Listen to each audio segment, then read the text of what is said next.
Este programa, Historias de Gente Común, porque todos tenemos una historia, cuenta con el apoyo de las siguientes empresas rosarinas. No vas a parar porque sabes a dónde vas. Contá con nosotros. Sport 78, Rosarino por deporte. Beta te ofrece los mejores planes para tener tu camión Iveco 0 kilómetro. Plan de ahorro Iveco 100% financiado en 72 cuotas sin intereses. Visítanos en Rosario, en Boulevard 27 de Febrero y Necochea, o llamanos al 482 46 85. Beta Iveco. Vos que sos comerciante, emprendedor, profesional o tenés un oficio, ¿qué recomendás para vender más? QR, ¡claro! No pierdas la oportunidad de hacer crecer tu negocio. Solo tenés que pedir tu QR en bancosantafe.com.ar/cobrar con QR. Hola, ¿cómo le va? ¿Qué dice? Esto es Historias de Gente Común.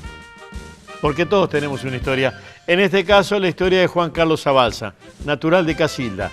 Pérez Zavalla Pujato, Casilda, Cruz Alta, una de las rutas. De ahí viene Juan Carlos Zabalza. No vamos a hablar del hombre que ahora es político, sino de aquel que vino a Rosario a estudiar. Esta es la primera parte de la historia de Gente Común, en este caso la de Zabalza. Esos orígenes. Señor director, ahora.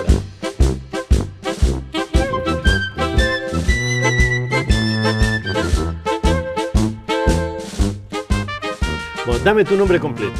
Juan Carlos Zabalza. Juan Carlos Zabalza. ¿Hijo de vascos? No, mi viejo era argentino. Mi abuelo argentino y mi bisabuelo navarro. Navarro. ¿Y por el lado de tu madre? Molachino, CH piamontés. Ella también argentina, mis abuelos piamonteses los dos. ¿Y en Rosario? ¿En Rosario? ¿Desde cuándo? Desde que empecé a estudiar y después cuando me recibí me quedé acá. ¿De dónde venía? Casilda. De Casilda. O sea que los Zabalza... De la Alazán Pata Blanca. ¿Cómo? De la Alazán Pata Blanca. ¿Qué es eso? Alumni. ¿Ese es el club? El club de que era presidente de mi padre, el club más viejo de Casilda. ¿Y qué es Casilda? Casilda es una ciudad agradable, positiva, de una forma de vida, te diría, maravillosa y que necesitaríamos de alguna manera, bueno, hoy está todo con valores cambiados, pero representa un ideal de vida importante porque es una vida de convivencia cerca de un centro importante como Rosario, con mucha comunicación, con institutos de estudio a todo nivel, universitario, secundario. ¿Y cuando vos arrancaste, había pavimento? Había placero en las plazas también. Sí. ¿Allá? Sí, allá había placero y nos corría. La joda era chiflarle al placero, pisarle el césped y salir corriendo. ¿Hiciste el primario y el secundario allá? Sí, primario y secundario allá. ¿Ya había secundario en Casilda? Porque, convengamos, no somos jóvenes. No, pero ya había secundario. En una escuela importante que es la Escuela Normal Manuel Leiva, Escuela de Maestros Manuel Leiva, yo soy maestro y me recibí allí, sí. Y más o menos sobre el 60 viniste a Rosario, más o menos. 57. 57. Lo pongo. ¿Cuánto que hace, loco? No, el año en que se inaugura el Monumento a la Bandera. Exactamente. ¿Qué te acordás de eso? ¿Del Monumento a la Bandera? Y de eso, porque, para decirlo con los términos de este siglo, tenías el disco rígido bastante vacío, podías cargar Totalmente. Pero me acuerdo cargaste? que vine con mi madre a ese acto. Vinimos con un grupo de gente de Casilda, porque estaba Aramburu, obviamente. Después hubo una fiesta en el Club Social de Casilda, me acuerdo. Cuando terminó, me acuerdo de Horacio Teddy, por ejemplo, que era un gran protagonista en esas tertulias. En algún momento yo tuve una simpatía por la democracia progresista, la figura de Lisandro Latorre, así que por eso me acuerdo. ¿Y cómo era Rosario? Tengo una visión borrosa. tengo una visión borrosa porque... Ponete en la premisa. Sí, pero ¿cómo te diría? No tengo la visión integral ahora de la ciudad. Bueno, ¿qué es lo que te acordás? Me acuerdo, yo iba a la escuela de bioquímica, al lado de la Facultad de Medicina, donde funcionaba el centro de estudiantes, las primeras andanzas por la ciudad, las primeras salidas. ¿Dónde fuiste a parar?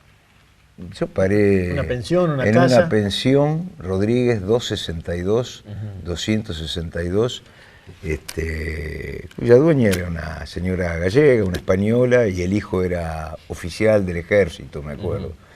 Y yo, fíjate vos, me mandan arriba del altillo, apenas llego a la pensión, con mi valijita que venía de Casilda, y se me presenta un tipo muy formal que me dice: Garrote para servirlo.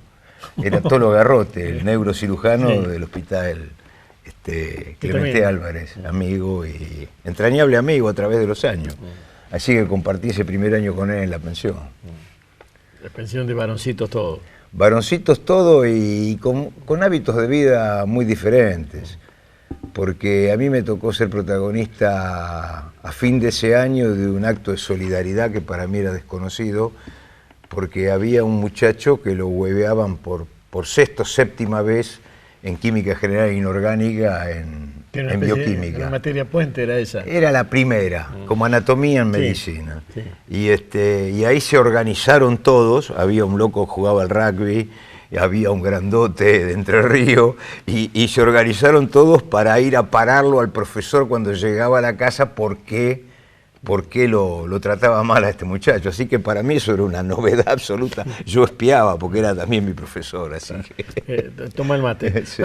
Entonces, esos años 57, 58, termina también lo del AICA libre, que te toca, y en la universidad tiene importancia eso. Y no sé si no viene una huelga larga ahí en esos años. Y sí, viene la huelga en bioquímica, 9 meses de huelga contra un examen de ingreso en bioquímica. Sí, está. Que después se transformó en la Facultad de Medicina y después se pasó durante un tiempo a toda la facultad. Fue la primera batalla frontal contra el examen de ingreso que se dio en esta universidad. ¿Cómo era la posición estudiante, profesores, policía? ¿Cómo era eso? No, había estaba el principio de la autonomía de la universidad. Sí, la autarquía universitaria. Y sí. autonomía, cuando apareció un policía se armaba un gran lío, ahí no entraba un policía nunca. Y después había una división, yo también, uno a través del tiempo, yo asumo, siempre hemos peleado por ideales, hemos estudiado, no hemos sido estudiantes normales, pero que militábamos, a pesar de no estar en ningún grupo político inicialmente, siempre con una idea, a mi entender, progresista, mirando hacia la izquierda, hacia la idea del socialismo, siempre ha sido nuestro ideal.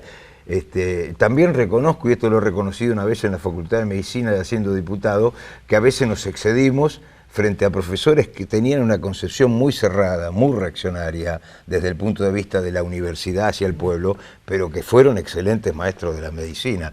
Y ese era el equilibrio, bueno, pero en ese entonces a nivel de la juventud quizá que nos faltó, pero creo que todo lo hicimos sin ningún interés subalterno. Y no había las estructuras políticas metidas adentro de la universidad, como después se fue transformando la Universidad Argentina, ¿no? Y de Rodríguez iba a pata hasta la facultad, obvio. Totalmente, totalmente. ¿Sobraba plata para ir al cine? Muy poca. Un flan por semana a veces, ¿Cómo? en el Villamil. Un flan por semana, era la gran fiesta, en el Villamil. Esa era la realidad concreta de nuestro grupo. Era un grupo de muchachos, 6 o 7, algunos de más años, algunos próximos a recibirse, algunos que trabajaban, obviamente. Y yo era el Benjamín del grupo. ¿Y las primeras lecturas qué fueron? ¿Qué cosa? ¿Venías leyendo material? Yo siempre le agradezco a un bioquímico, quizás vos conozcas, Artemio Esquerro, que me regaló un libro, Los tiempos nuevos, de José Ingeniero. Ese fue un libro que a mí de Aníbal Ponce, que a mí me impactó, porque por primera vez vi también un relato de lo que había sido una mirada desde Argentina de la Revolución Rusa como un elemento Para mi corazón es más Ponce que ingeniero, para mi corazón, Sí. ¿no? Es más Ponce Bueno. que ingeniero. En cambio, para ustedes es más ingenieros que Ponce. Yo creo que son dos miradas y dos construcciones valiosas, valiosas, con el positivismo, con el idealismo, lo de ingeniero como activador de esta beta imprescindible, a mi entender, en la juventud, y después de la juventud, más necesaria todavía, de los ideales. En la pensión me decías que eran 4 o 5. ¿Ibas todas las semanas para Casilda? Toda la semana, los viernes. Los viernes en tren. En tren, claro, En tren. Pérez Zavalla, Pujato, Casilda, claro.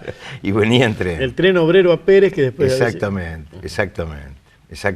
Y tenía la barra de amigos y de amigas allá en Casilda. También así dijiste que- en el alumni. También, los domingos a la cancha de fútbol. ¿Patadura o jugaba? Jugué en quinta, jugué en sexta, jugué en quinta división, nada del otro mundo. Y después jugamos con un equipo que ganamos el torneo de la Facultad de Ciencias Médicas, fue un equipo histórico, sexto año de bioquímica. El sexto año, porque en aquella época era farmacia y bioquímica. Era bioquímica 6 años. Nosotros fuimos la primera promoción de bioquímica 6 años. Antes de usted era farmacia y bioquímica. Antes era farmacia y bioquímica, exactamente. ¿Qué, ¿te acordás de alguno de ese equipo? ¿Cómo no? Caballero. Sí. Marengo. Caballero era arquero? No, jugaba fútbol centro. Fay. ¡Fay, el bigotudo! Sí, lo pusimos a jugar al fútbol y todo, y no fue fácil, pero lo pusimos. Y había varios muchachos, los recuerdo a todos porque era un grupo muy unido, practicábamos, jugábamos. Dale, decime el equipo. Bueno, No, bueno, tampoco me digas. Pero atajaba a Gorini, después jugaba otro muchacho, Gorini, Furlan. ¿quién? Furlan, que está ahora en Pilar, que es bioquímico, pero que se reencontró con la política, porque después trabajábamos bastante juntos y ahora es secretario de la comuna de Pilar, provincia de Santa Fe. Había otro muchacho, Salvador, que era de Hugues, que está todavía, que es bioquímico en Hugues. Cambiazo, un muchacho bioquímico. Bueno, era todo un grupo. ¿Y a quién le ganaron las otras facultades? Era un torneo interno de la Facultad de Medicina, pero era de mucha expectativa, lo organizaba el centro estudiante y se llenaban los partidos con las barras de cada uno. ¿Dónde jugaban? Sé que no recuerdo, pero me parece, no recuerdo la cancha exactamente en este momento, Bigote. Pero ¿Te ponían los botines sacachispas? no, en zapatillas. Algunos jugaban con botines, los profesionales ¿Qué jugaban jugaban? con botines. ¿Con el físico de Wii? ¿Qué otra cosa? No, de inside derecho, en el medio, ida y vuelta, el pulmotor del equipo. Y si me decís que iban un flan por semana, cine, nada. Casi nada, no, poco. Una vez me llevaron los más viejos al casino. Bueno, pero ahora, vos decís ahora, en este siglo XXI, casino, y cualquiera cree que... Sí, no juego, no. A ver, es Rita la Salvaje. Fue la gran aventura esa. Claro, había otra moral también, ¿no? Respecto a varones, era mujeres, diferente. ¿Al centro? Sí, yo tengo un recuerdo también, como todas las cosas, diferente de lo que es ahora. Pero así, a caminar, yo digo, yo vivo en Alberdi ahora, yo pensar cuando hacíamos esos viajes, que era una peregrinación ahí al Crotin, que se llamaba, donde está por ahora Escauriza, digo, parecía el fin del mundo, la porque era bajada todo de tierra. la Arenera a la Cruz de Rosas, que era exactamente. Toda esa zona donde íbamos al río, a veces. Pero eso significa que pasabas algunos veranos acá, o por lo menos eso era de noviembre a marzo que se iba. Pero sí, salvo enero, pero después claro, hubo siempre alguna actividad militante que se empezó a sumar y eso chupó cada vez más tiempo en Rosario y cada vez menos tiempo en Casilda. ¿Cuántos son en tu familia? En mi familia está... ¿Cuántos hermanos son? Una hermana tengo nada más. Y mi padre falleció cuando yo tenía 8 años y nosotros vivimos con los abuelos maternos, perdón. O sea que el examen de qué está haciendo el nene se lo rendía a tu vieja y a tus abuelos. A mi vieja y a mis abuelos, pero fundamentalmente a mi vieja. ¿Y cómo le explicaba? ¿Qué le explicaba? Estoy estudiando y listo. Porque, es que... ¿Fuiste medio crónico como estudiante? No, me recibí la carrera de 6 años, la hicimos en 8. La hicimos sin ningún aplazo en la carrera, Claro. O sea, cumplimos desde el punto de vista estudiantil con nuestra responsabilidad. Y esta era un poco nuestra tranquilidad, porque mi madre trabajaba de maestra de música, era el ingreso que había en casa, y la presión de mi padre. Entonces, después comenzó a trabajar mi hermana también de maestra. Y después ¿Y vos no agarraste ninguna changa, nada, mientras estudiaste? No, tuve una beca inicialmente, una beca en la facultad. Beca de estudio. En la beca en la facultad, y después fui en los años fui varias veces auxiliar por concurso en las cátedras, con los cuales te daba un pequeño ingreso que te ayudaba objetivamente a vivir. Cuando uno piensa que esa universidad tenía becas de estudio, becas de trabajo, un instituto becario interno que acomodaba esas cosas y las daba, y uno piensa en esta universidad, bueno, algo pasó. Quiero decirte en honor no te golpeé el pecho que va a estar el micrófono. Quiero decirte, no, que yo me golpeo el pecho para darme fuerza. Quiero decirte que la verdad que las becas uno se presentaba a concurso, y a mí cada vez que me presenté me la dieron, y no había ninguna cosa, porque no había ninguna comunicación ni contacto con quienes gobernaban. Esta es la realidad concreta, ¿no? Pero era otra universidad entonces. Qué sé yo, todo era diferente, pero el mundo era diferente y la sociedad argentina era diferente, Bigote. Hoy estamos en realidades cualitativamente distintas. Yo creo que vos lo experimentás igual que yo. Uno trata de ponerse en carrera y sumarse, pero... ¿Qué diario leías? ¿Leías algún diario? No, sí. ¿Llegaban los diarios? No, los diarios llegaban poco, los diarios de Buenos Aires. Leíamos La Capital, escuchábamos alguna radio, no recuerdo en este momento, pero también la vida en la juventud era también diferente. Era... no sé si decirte más joven.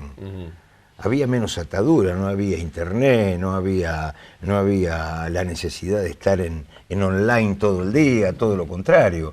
Había posibilidad para charlar, había posibilidad. Nosotros teníamos una vida que iba mucho al centro de estudiantes, que eran las reuniones de agrupación, que eran las reuniones por curso para ver la realidad de cada curso, la necesidad de tener delegados en cada curso. Nosotros introducimos en la Facultad de Medicina, empezando en la Escuela de Bioquímica, pero después ya en la Facultad de Medicina a través de lo que fue la APRI, una metodología nueva en el funcionamiento de los centros de estudiantes en Argentina. Vos antes, cuando yo ingresé a la facultad, te afiliabas al centro de estudiantes, y el centro de estudiantes era una cosa chiquita, y normalmente había siempre una preeminencia de la gente más ligada a la estructura del Partido Comunista. Y nosotros nunca estuvimos en esa idea, nunca, no sé, porque inicialmente, si vos me decís por qué, no sé, después sí supe, y después nosotros transformamos esto, dijimos las elecciones votan todos los estudiantes, y lo sacamos en asambleas estudiantiles. Entonces se terminó con el padrón chiquito del centro y votaban todos los estudiantes que tuvieran por lo menos una materia aprobada en el último periodo, ¿no? Entonces fue un cambio sustancial, y además trabajamos, como había siempre en medicina, hubo un intento de los planes limitativos de ingreso, y al principio no eran limitativos, pero mano tropo. Entonces había carreras obligatorias. En esas carreras obligatorias se daban determinadas materias que había que hacer apuntes porque no había de dónde estudiar los estudiantes. Y nosotros íbamos a la clase, grabábamos la clase, la desgrabábamos a la noche, imprimíamos, y al otro día a la mañana se la vendíamos a los estudiantes en la puerta. Así se hizo el APRI. Ganando a la base estudiantil sobre la base de una necesidad imperiosa, pero sobre un gran criterio, que era impedir que hubiera restricción en el acceso, que es un principio, creo yo, profundamente revolucionario, que existe en la Universidad Argentina gracias a los que defendimos los principios de la reforma universitaria.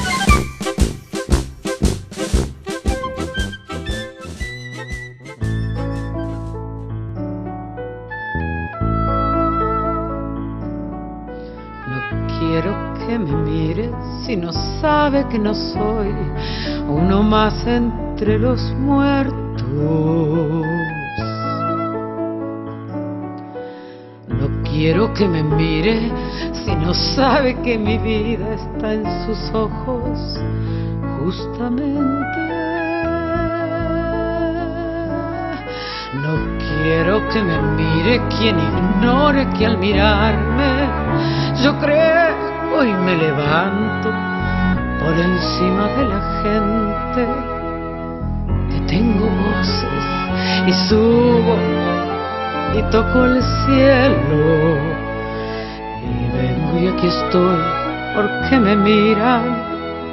Yo soy el monumento. No quiero que me toque si no sabe que soy de dura piedra de otros tiempos. No quiero que me toque si no sabe que preciso latir por esos dedos.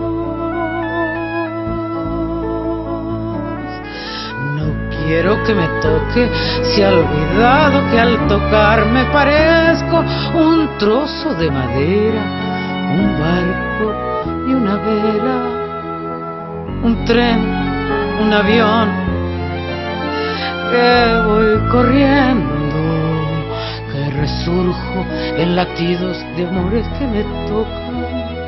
Yo soy el monumento. Yo quiero que se sepa que nunca estuve quieto. Yo quiero que se sepa que sigo siendo un sueño.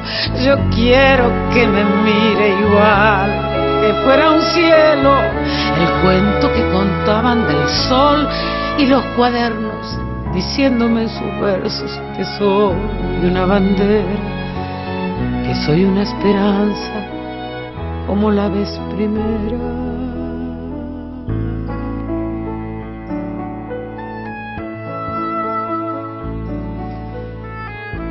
Quiero que me mire si no sabe que mira su rostro en un espejo. Yo quiero que me mire recordando que soy como la gente.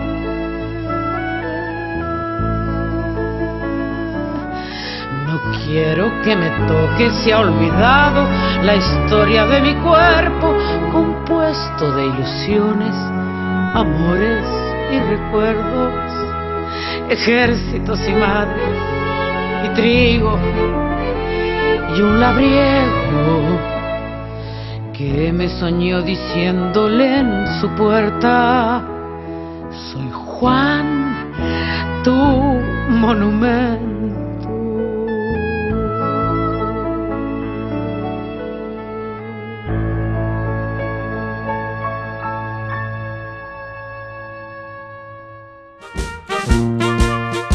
Segunda parte de la historia de Juan Carlos Zabalza, historias de gente común, porque todos tenemos una historia.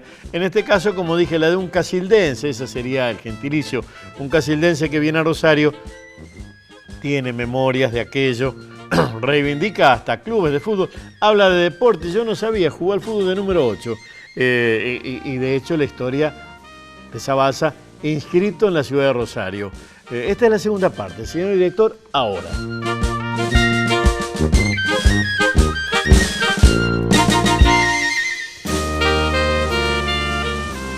Eso que tiene que ver con el pibe de 18 años, 17 años que vino de Casilda a ser bioquímico para volver a la vieja y decirle: vieja, me recibí.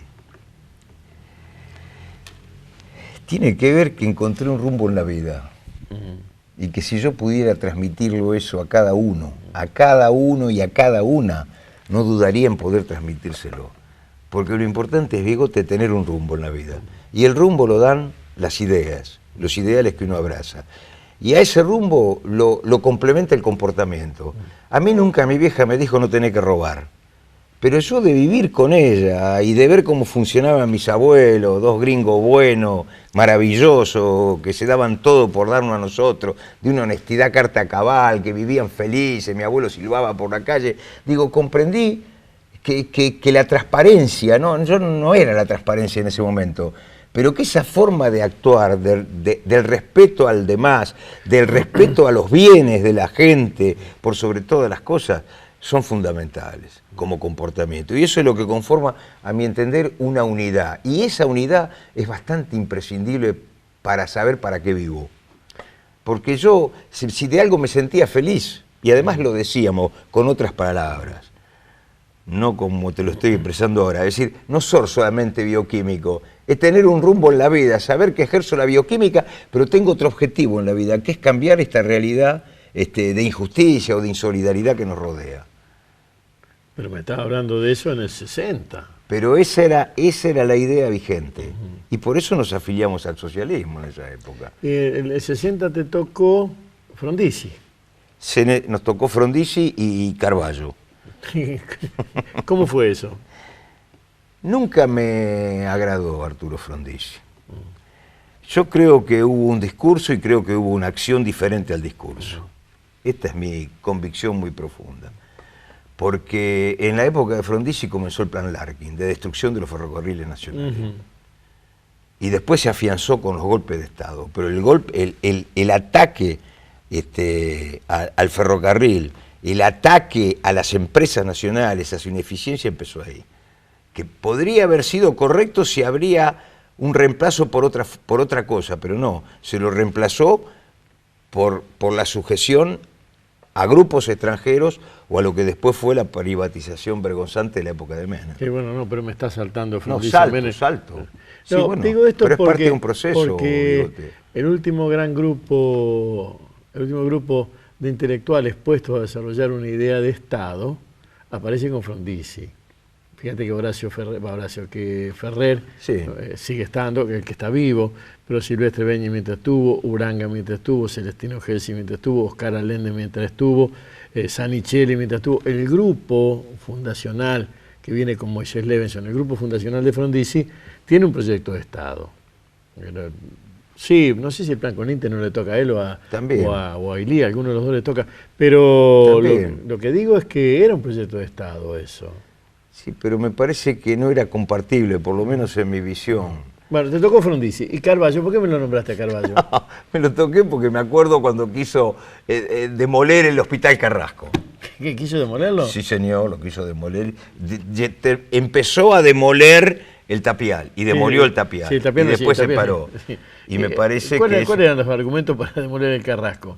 Que era un leprosario. Bueno, el Carrasco, cuando yo llegué a Rosario, había una especie de... toma un mate, aprovechá que hablo yo. Una especie de memoria colectiva en esto.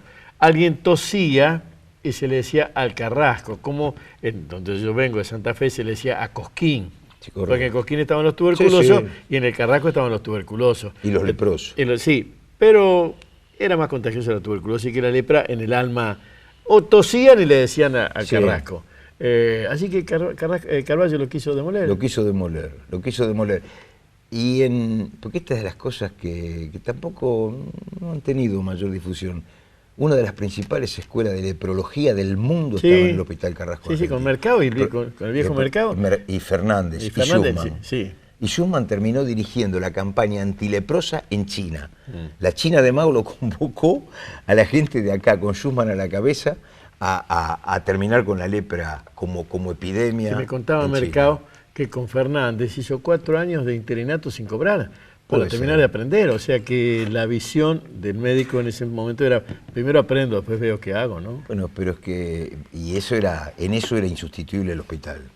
Por eso yo te dije que hubo toda una playa de maestros de la medicina en Rosario que verdaderamente, está bien, algunos dicen usaron el hospital para beneficio propio.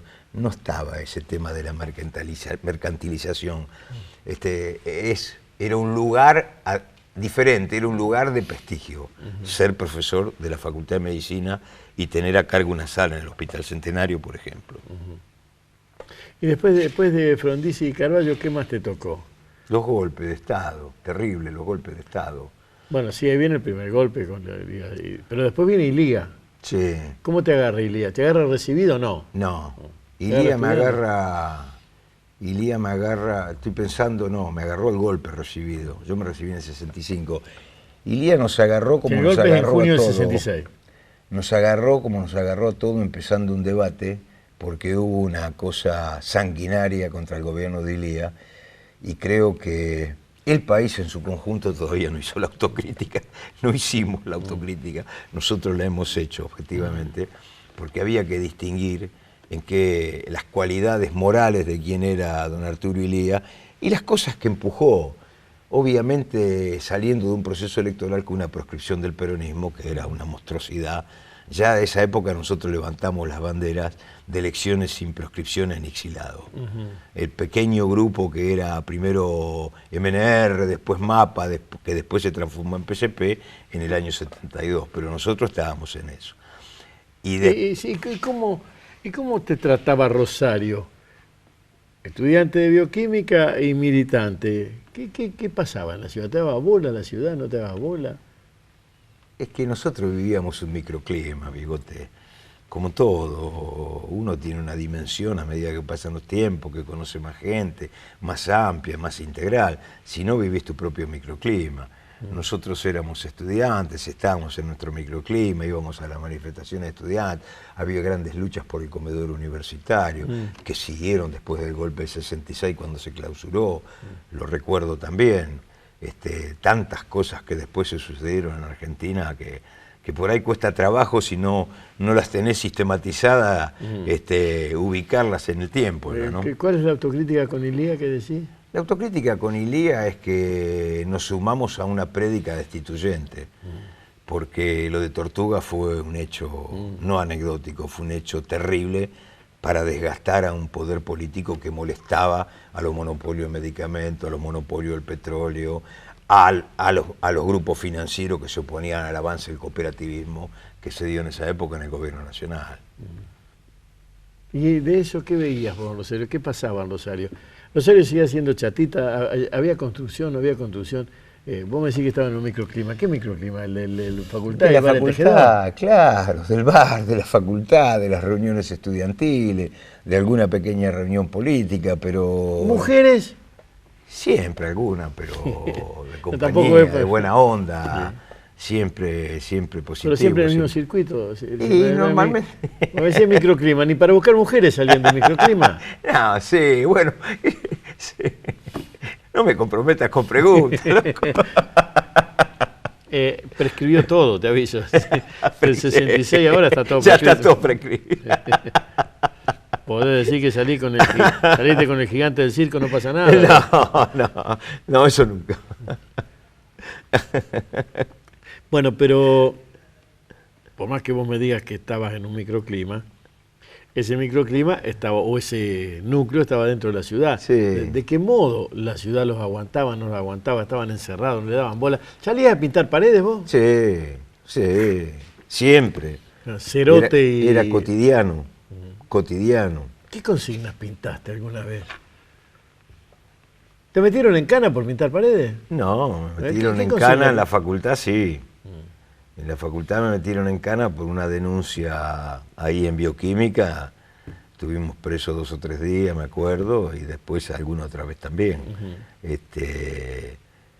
Consignas, ¿no? La limitación, ingreso libre, ¿cómo basta de filtros. Basta de filtros, eso fue una inscripción que se puso, particular. No, filtro en el ingreso a la universidad, o por algunas materias. Bueno, eso bioquímico, ¿cómo hacían el tizón ese? El tizón no. Había uno de vaselina con negro de humo que una vez que se solidificaba vos pintabas, no era pintura, pero quedaba en negro la pintada. Y si no pintábamos pintábamos con nitrato de plata. Que después cuando se lo blanqueaba aparecía se ponía negro, pero cuando se lo quería blanquear volvía a ennegrecerse, claro. No, habrán puteado los frentistas. Sí, no, pero no tan, eso lo respetábamos. Los paredones de China pintábamos, todos los paredones de alrededor de lo que ahora después fue el Patio de la Madera, pero antes eran todos paredones, acordate que estaba todo encerrado, eso ferrocarril. Estaba todo encerrado y después toda la zona para Rosario Norte. Y bueno, ahí tenés el Patio de la Madera todo cerrado, el paredón de Junín con la aceitera y ese olor a... ¿Y Usandizaga? Me nombraste a Carballo, ¿y Usandizaga? Tengo un recuerdo de un tipo... Te estoy hablando de una sola, no te hablo de política. Como me dijiste Carballo, lo que pasaba con el Carrasco, Carballo también armó algunos líos con las avenidas, de eso, volvamos a Carballo. No, sí, importante. No, era un tipo ejecutor. Yo recuerdo siempre un discurso: quiero que pase la campaña política para poder seguir haciendo obras, yo quiero hacer obras. Entonces eso, pero digo... Carballo, estamos hablando de Carballo. Sí, Carballo. Es Carballo, el que yo te estoy hablando es Carballo. Me acuerdo, eran unas elecciones, no recuerdo ahora la época, pero iba me acuerdo porque iba el PTP, era el que se presentaba también a elecciones, me acuerdo, el Gringo Viale, no me acuerdo, pero digo... Don Lisandro Mirto Viale. Lisandro Mirto Viale, exactamente. El hermano estaba en medicina, un tipo muy peleador, el loco, Hércules Viale. Y después viene la época de los milicos. ¿Ahí qué hiciste? Y bueno, ahí iniciamos... Estamos pasando Ilía. Sí. Te vino Ilía. Vino la época de los milicos, la de época de Onganía. Ahí se termina la autonomía o autarquía universitaria. Exactamente. Están intervenidas las universidades y... ¿Ahí te recibiste vos? Yo me recibí en el año 60 y... Sí. En junio, sobre la última, entre el 20 y el 30 de junio, 28 me parece, que es del 66, que es el golpe a Ilía. Sí, señor. Sí, yo me recibo a fin de ese año. A fin de ese año. Bueno, fue todo un shock también importante, porque nosotros habíamos armado como Casilda, federación... ¿Volvías a Casilda? ¿Cómo Sí, estaba? volví a Casilda. ¿La vieja que te decía? Nada. Nene, está bien. Sí, mamá era una mujer maravillosa. Al principio me dijo, cuidado, no te metas, cuidado, estudiá, mirá la realidad. Pero después ya me parece que... ¿Y los amigos de Casilda del club y todo eso ya cada vez menos? ¿O cómo? Sí, fue cediendo, digamos, pero siempre he tenido una muy buena relación, no había ninguno en política. Pero siempre he seguido teniendo y la tengo todavía. Ahora hay algunos que hace muchísimo tiempo que no nos vemos, pero siempre ha sido una buena relación y de mucho respeto. Bueno, me decías el golpe del 66. Sí. Y ahí te recibiste. Y Sí. Rosario, siempre Rosario, que conseguiste laburo Sí. en Rosario. ¿Ya laburaba? No. ¿Con qué te pagabas la vida? Iría. ¿Con qué te pagabas la vida? ¿La vieja seguía mandando la moneda? No, yo trabajaba, tenía jefatura de trabajo práctico, después trabajé en el hospital provincial, inicialmente ad honorem, 1 año y medio más o menos, después conseguí era una cosa de terceros, no recuerdo, era temporario, que se renovaba cada 3 meses. Al principio trabajaba por la comida, después tuve un ingreso mínimo, pero ayudaba para existir. Ayudaba para existir. Digamos que de ahí quedamos flacos, ¿no? Y sí. Y después, después de ahí, yo me recibí en el 65 y después tuve que hacer la colimba. Y ¿Usted hiciste la colimba en Rosario o lejos? en Rosario. Pero no podía haber sido Porque sostén de madre viuda, nada. No hice nada. No hice trámite para eximir, me lo reconozco. Primero había pedido 2 años de prórroga y después, al vencido los 2 años de prórroga, tuve 1 año más, pero después tuve que hacerla. Y O sea que la hiciste de Jovato, la hice de Jovato, la hice acá, en lo que... El primer año fue el batallón de comunicaciones 121, cuando se fundó el batallón de Bueno, comunicaciones pero teniendo 121. estudio y todo eso, seguro que te mandaron ¿o no? Yo recuerdo siempre un capitán que estaba jefe de mi compañía, Guado Martínez, que una vez que yo salía, justo había un acto por Santo Domingo, y me dice, soldado Zabalza, venga para acá. Si lo llego a ver a 5 cuadras, la redonda, del acto ese por Santo Domingo, no sale más de acá adentro. Pero me lo Claro, decía. eran los marines. Pero me lo también. decía, bueno, no me lo decía, es mala onda. Yo creo que era todavía otra época, Bigotero. Y además creo que estábamos todos ¿Y conocidos. qué hiciste en la colimba? ¿Pelaste papa o fuiste a algún laboratorio? No, empecé en el laboratorio 20 días y después me sacaron, porque preguntaba. Y después terminé en la sala de operaciones como auxiliar de operaciones e instrucción, de un mayor Koch, me parece que era el apellido. Koch, como el vacilo. Sí, me parece que sí, me parece que era Koch el apellido. Bueno, y de ahí terminó, arrancamos. Terminé la colimba, arrancamos. Bueno, y después viene Cámpora y Perón.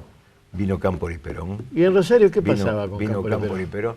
Y había una gran efervescencia. Había una gran efervescencia. Nosotros, en esa época, estamos hablando del 73, nosotros habíamos conformado el Partido Socialista Popular en el 72. Cuando hacemos el Partido Socialista Popular, obviamente lanzamos nuestras propias candidaturas y en ese momento nosotros decimos que porque acordate que era una elección indirecta, claro, había todavía electores. Que sí. nuestros electores iban a apoyar a la fórmula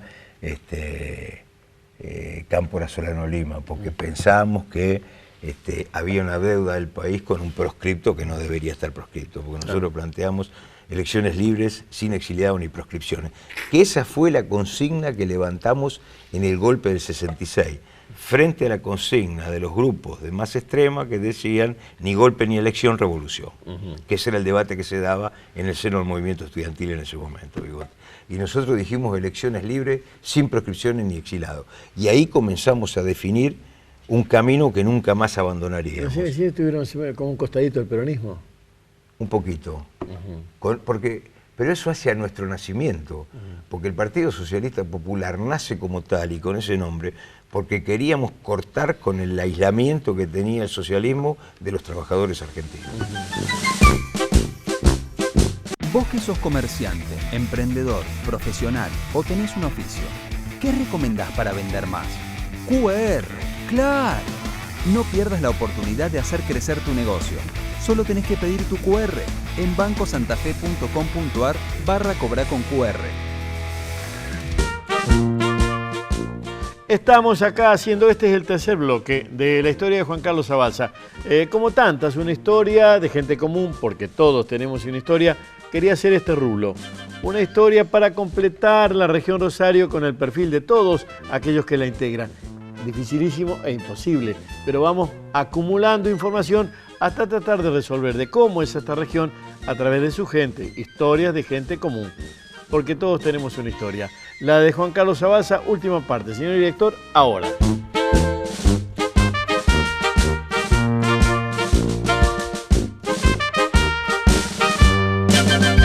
¿El 73 en Rosario dónde te agarra vos?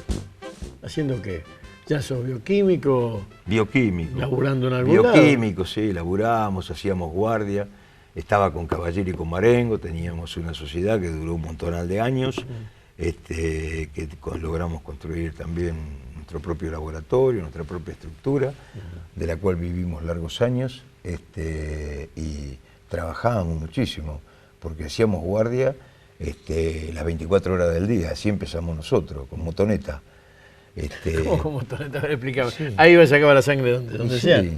Al principio el único que tenía una moto que no era moto, era menos que motoneta, era Caballero, que tenía una Cian 48. ¿Ah, sí? La Ciambretta 48. La Ciambretta 48. Sí. Había que pedalearla para que... Y después compramos... Hoy no sacaría patente porque tiene más de 50 centímetros cúbicos la patente. Pero bueno, esa es parte también de una historia, ¿no? Yo creo que se hizo todo con mucho esfuerzo, con mucha convicción y para eso era importante. Ahora, en eso, déjame analizar otra historia. Era digamos, te doy un mate aprovechando. Sí, claro. Eso era un emprendimiento privado el de ustedes, sí, prácticamente. Sí. Un emprendimiento privado, sí, en una sociedad que estaba pidiendo Cámpora Solano Lima y después Perón. Sí. Y ahí fueron con fórmula ustedes, o decir los electores, si perdían... Bueno, Rossi era nuestra fórmula. Rossi, un hombre del Chaco, un abogado del Chaco, histórico del Partido Socialista. Sí, es cierto, ¿verdad? Había un núcleo socialista en el Chaco, por ahí. Sí, histórico. Sí. Como había otro núcleo en Reconquista, núcleos así, como si fueran pequeños nódulos. Exacto. ¿Y qué viste en Cámpora Perón? ¿Qué viste en ese 73? Desde acá de Rosario, porque te recuerdo que estamos hablando de la época de Ruggeri acá, sí, intendente, ¿no? Yo vi cosas complicadas. Complicadas. Porque, a ver, había un gran idealismo, había una juventud muy militante y batalladora, y a mi entender había bastante locura. Y nosotros, la verdad que siempre como Partido Socialista nosotros tuvimos un debate alguna vez en el seno de nuestro partido acerca de si en política valía la violencia. Y después de un largo debate dijimos que no. Y dejamos de costado cualquier camino que signifique la violencia como metodología de acción política. Y la verdad que eso nos costó bastante trabajo, porque a muchos de nuestros militantes, inclusive muy cercanos, cobraron. Y cobraron duro por parte de la JP en algunas facultades. A pesar de que habíamos desarrollado, yo recuerdo siempre la época de Allende, el golpe de Allende, hicimos actos conjuntos con la JP, me acuerdo. Allende, el de Chile. Allende, el de Chile, sí. Salvador Allende. Sí. Pero bueno, pero cobramos también, porque además cuando se produce esa irrupción de Cámpora, que se toman los hospitales, que se toman las facultades, que se ponen autoridades de facto en cada lugar, nosotros no compartimos eso bajo ningún concepto. Porque vos no podés alentar, y sobre todo en los jóvenes, la idea de que los cambios se producen porque alguien los decreta. Los cambios se producen si hay una convicción en las mayorías que están destinadas a afianzar un camino de cambio. Entonces, yo creo que el pretender por la línea de la imposición introducir cambios no camina. Y eso generó enormes resistencias. Te estoy hablando de Rosario, sí, me acuerdo, la Facultad de Medicina, el Hospital Centenario, el Hospital Baigorria, tomados, ocupados. Pero digo, se vivieron muchas de esas locuras en ese momento. Y nosotros teníamos una valoración positiva del discurso externo, me acuerdo, del canciller de Cámpora, en ese momento. Vázquez en una etapa, pero inicialmente estaba el que había sido, que es profesor de ciencia política acá, ¿no? De relaciones exteriores, ¿cómo es? Bueno, ya va a salir. Ya va a salir. Pero nosotros habíamos hecho y teníamos una valoración política. ¿Tayana? No, Tayana estaba también en el equipo. Pero digo, me acuerdo de eso. Vázquez. Como me acuerdo también, Vázquez sí, después fue. Como me acuerdo también de un plan de salud inicialmente, como me acuerdo de los documentos del Comando Tecnológico, ¿te acuerdas? Ah, sí, donde estaba el propio García de las Ciencias Exactas de Buenos Aires. Nosotros participábamos en muchas reuniones de elaboración de contenidos programáticos, pero de esa elaboración de contenido programático a la ejecución por vía de la imposición hay una distancia sideral. Digámoslo así. Se te pone el ceño duro porque me estás hablando de Montonero. Sí, te estoy hablando de violencia en política.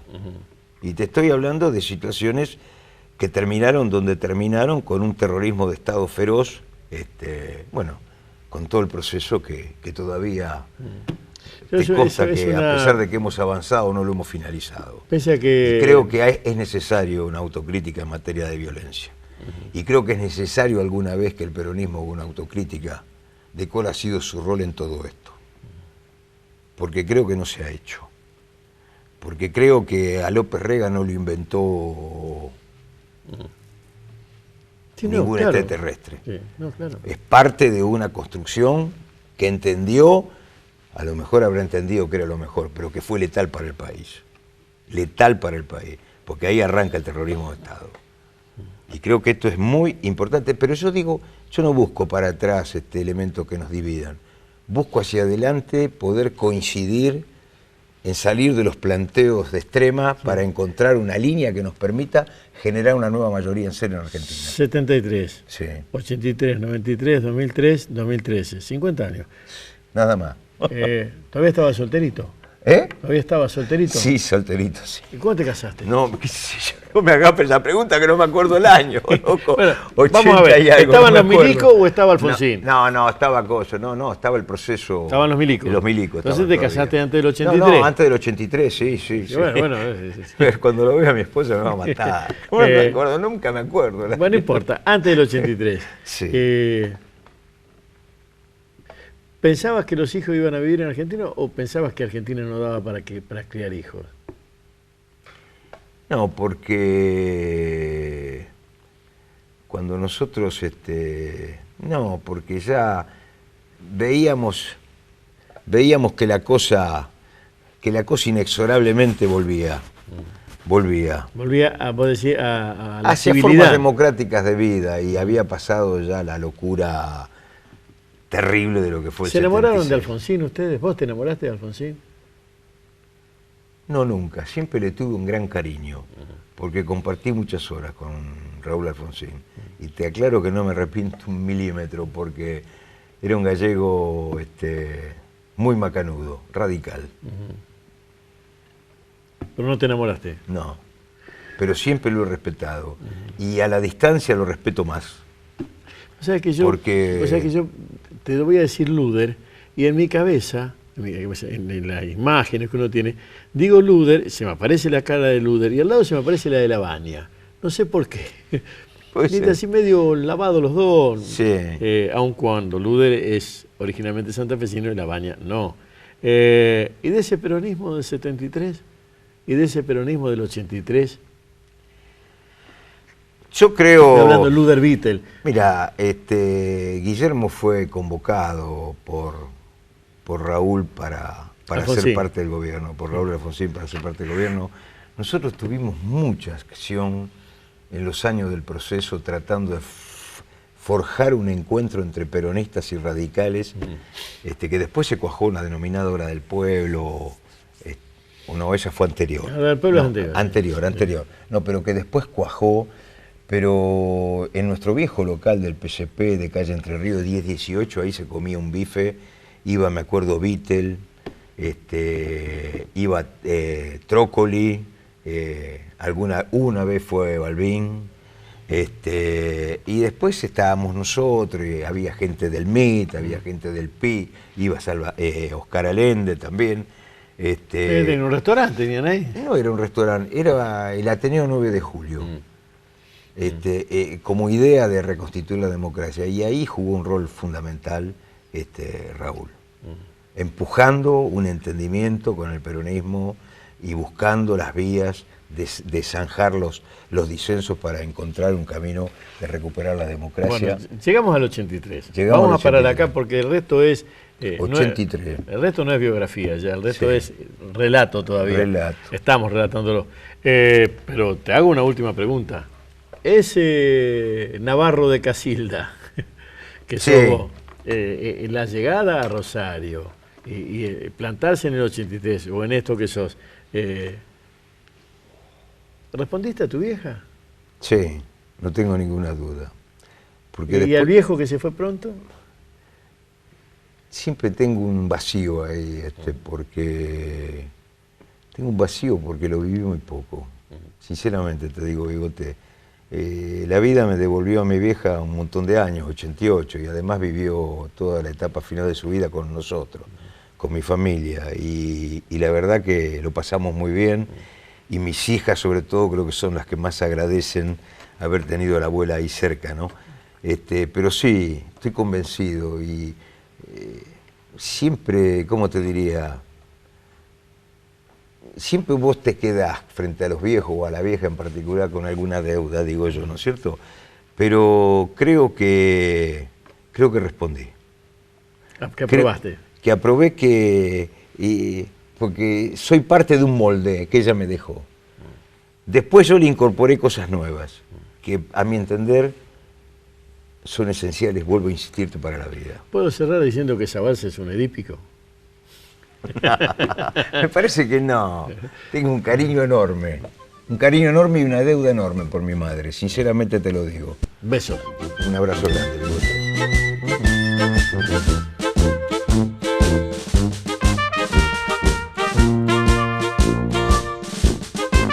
Hasta aquí llegamos, parecido y diferente. En el próximo programa, otra vez alguien de la región Rosario, en esto que es Historias de Gente Común. Porque todos tenemos una historia. La de hoy, la de Juan Carlos Sabalza. Diputado, podría decir, político, canoso. Vamos a decir, Juan Carlos Sabalza, un hombre entrado en canas. Hasta la próxima, un beso en la frente y gracias. Este programa, Historias de Gente Común, porque todos tenemos una historia, cuenta con el apoyo de las siguientes empresas rosarinas. No vas a parar porque sabes a dónde vas. Contá con nosotros. Sport 78. Rosarino por deporte. Beta te ofrece los mejores planes para tener tu camión Iveco 0 kilómetro. Plan de ahorro Iveco 100% financiado en 72 cuotas sin intereses. Visítanos en Rosario, en Boulevard 27 de Febrero y Necochea, o llamanos al 482 46 85. Beta Iveco.